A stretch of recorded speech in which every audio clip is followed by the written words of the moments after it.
Vous aviez métro? Je n'aurais pas trouvé. Bon, perdu. Bon, on leur enfile un petit bonnet, des moufles, une écharpe? Tout ça. Oui, tout ça. Et à la plante un et le pot. Un petit manteau blanc. Un petit manteau blanc où maintenant il y a de la couleur, il peut y avoir du rouge, du vert. Vraiment, les voiles d'hivernage ont vraiment pris un petit côté Pepsi.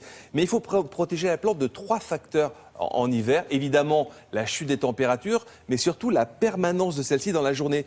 Un -2 ou un -10 la nuit qui reste permanent jusqu'à 4 heures de l'après-midi, ça c'est pire qu'un -2 et tout d'un coup ça se réchauffe à 8-9 heures du matin. Donc ça c'est la première chose. Deuxième chose, il y a des inégalités dans les plantes. Une plante mise en plein cœur d'un jardin, en plein vent, sera plus sensible qu'une plante protégée d'un mur.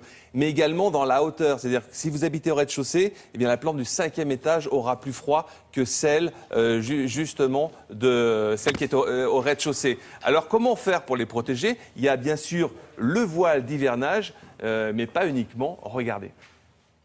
Aujourd'hui, vous pouvez adapter la protection hivernale au type de plante. Tour d'horizon pour un hiver plus doux. On doit protéger les plantes en hiver pour 2 raisons. Pour éviter principalement le dessèchement lié au vent et puis pour éviter les aléas et les dégâts que peut faire le gel sur les plantes. Il faut absolument avoir une protection contre le vent sur les plantes et principalement quand elles sont en étage, balcon ou terrasse. Le plus commun et le plus utilisé, c'est le voile en polypropylène non tissé. On va venir encapuchonner et entourer la plante.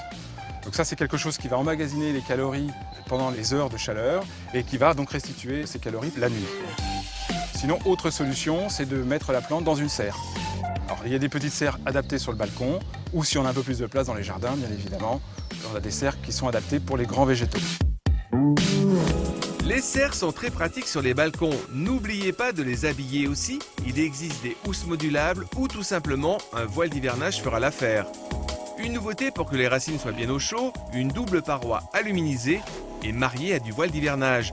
Car il ne faut pas oublier que dans un pot, la plante commence à geler par ses racines. On a mis en place et développé des housses avec des zips, ce qui permet de la mettre en place et la fermer très facilement. Autre solution, les systèmes mixtes où on va avoir une housse totale qui va donc protéger et la plante et le pot.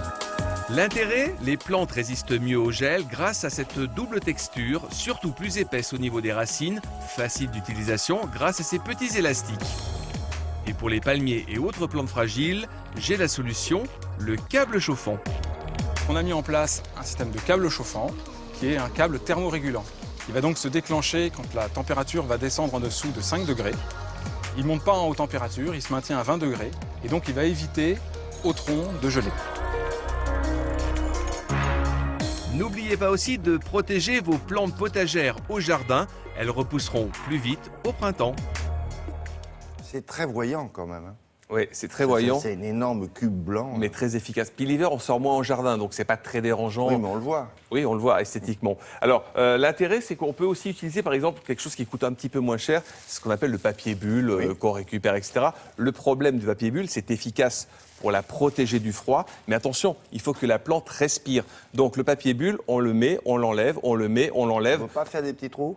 On peut faire des petits trous, mais il vaut mieux prendre du voile d'hivernage qui permet de protéger et de permettre à la plante, parce qu'il est micro-perforé, de permettre à la plante de respirer. Donc si vous utilisez du papier bulle, faites attention, il va falloir aérer régulièrement votre plante. Et puis des nouveautés aussi, regardez, ça c'est une protection pour les pots. Donc l'extérieur est assez sympa pour protéger le pot, mais l'intérieur est légèrement aluminisé, ce qui permet de vraiment maintenir les racines au chaud. Car la plante gèle de prime abord par ses racines plus que par ses feuilles. Donc de bien protéger le pot, c'est vraiment très important. Attention, les pots aussi, les plantes ne sont pas inégales dans les pots. Une plante en pot en terre cuite sera plus résistante au gel que dans un pot en zinc. Est-ce que ça permet au pot de ne pas éclater avec le Exactement, gel? ça permet au pot de ne pas éclater, notamment les pots en terre cuite.